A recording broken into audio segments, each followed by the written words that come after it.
Let's talk about what we know about Trump's previous approaches to tariffs and what we can learn, perhaps, from his past escalations on China. What does it mean kind of going into this new administration? And are you seeing kind of similar tactics or new ones perhaps being employed now?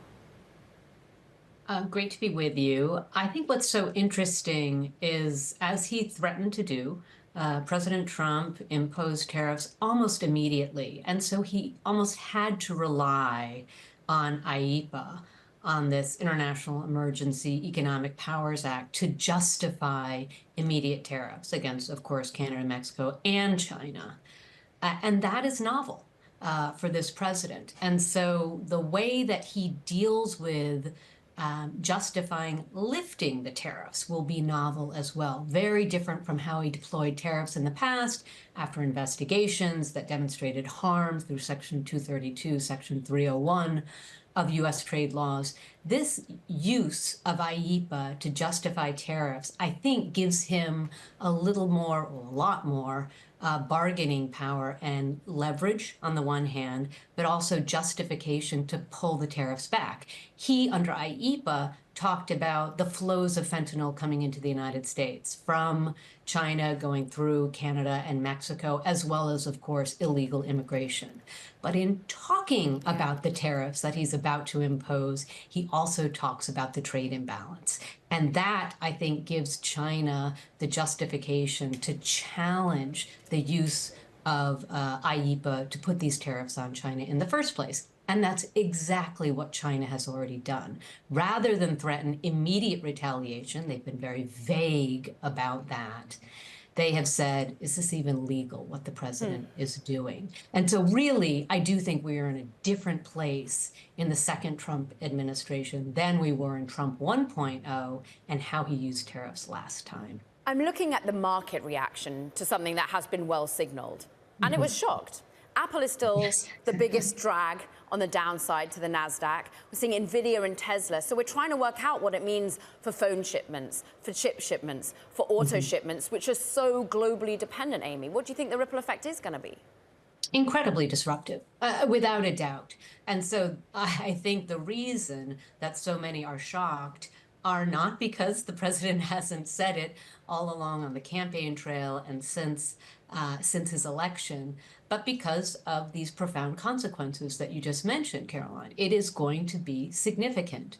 I will say, however, the president is looking for a deal here. He is looking to use this leverage of this threat of these tariffs in order to justify, likely, maybe pulling them back. I shouldn't say likely, maybe pulling them back quickly if he sees progress from China, more progress on the fentanyl trade flows, and of course on the illegal immigration. Two issues that during the transition period, it sounds like the US government and the Chinese government have been making progress. And so I think, again, that is why we're so surprised this is happening so quickly. We shouldn't be. The president promised it. But I think he's doing this in order to have some leverage to make some kind of deal. Yeah. And my final point, Caroline, just the Chinese government has been much more reluctant to be vehement in its opposition than Canada and the Mexican governments, because, of course, the tariff rate is much smaller, even though the threat President-elect Trump had made was a much larger tariff levy. And so we are early in. The Chinese government is going to play a long-term game in negotiating with this new team. What was way more shocking was actually DeepSeek. That did come completely by surprise. And that adds another layer of complexity. What do you think that means for chip exports going forward?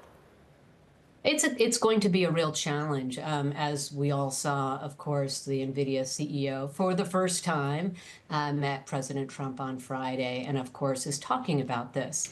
The Trump administration, very early on, through an executive order, has said we are really going to promote AI dominance by the United States by putting in place more restrictions. And so I do think that the DeepSeek arrival on the scene, coinciding with the inauguration of President Trump, necessitated a response from the Trump team. I think, as you were just talking about with Spencer, the new team is still coming into shape that is going to be directing these policies. but I anticipate we're going to see more export controls. We're going to see more threats of tariffs. In order to deal with that, that is going to have some real ramifications for the American companies, technology companies that continue to rely on China. President Trump, I think Robert Lighthizer, many have said, this is going to cause some pain because we do need to transform the way that our country maintains its economic leadership role. Not going to be easy in the short term. Amy, you mentioned that China here is playing the long game. Help us map out some potential scenarios for what retaliation could look like. Well, I think that the Chinese government wants to take it slow in retaliation that could have broad-based impact because, of course, we know that the government is talking to the new team in the White House now. Of course, the vice president of China was here for the inauguration. He met with his counterpart prior to the inauguration. So Vice President-elect at the moment, J.D. Vance, and Vice President Han Zheng sat down together, talked about a whole host of issues. The vice president of China stayed in the U.S. through the inauguration and then flew right back to China. But what this means is the two sides clearly are already talking. Right. President Trump himself has intimated that he wants to go to China early. He wants to have some kind of a deal. And so, to answer your question, I think the Chinese government is very much keeping that in mind as it thinks about retaliation. Of course, they don't want to adversely impact the Chinese government, still struggling in its economic recovery, but they have to respond somehow. And so will likely take a very targeted retaliatory measure, likely targeting some U.S. company. And so that's not good news for the American business community that absolutely is concerned about the prospect of retaliation. Right. But I foresee that retaliation will be quite measured for the time being.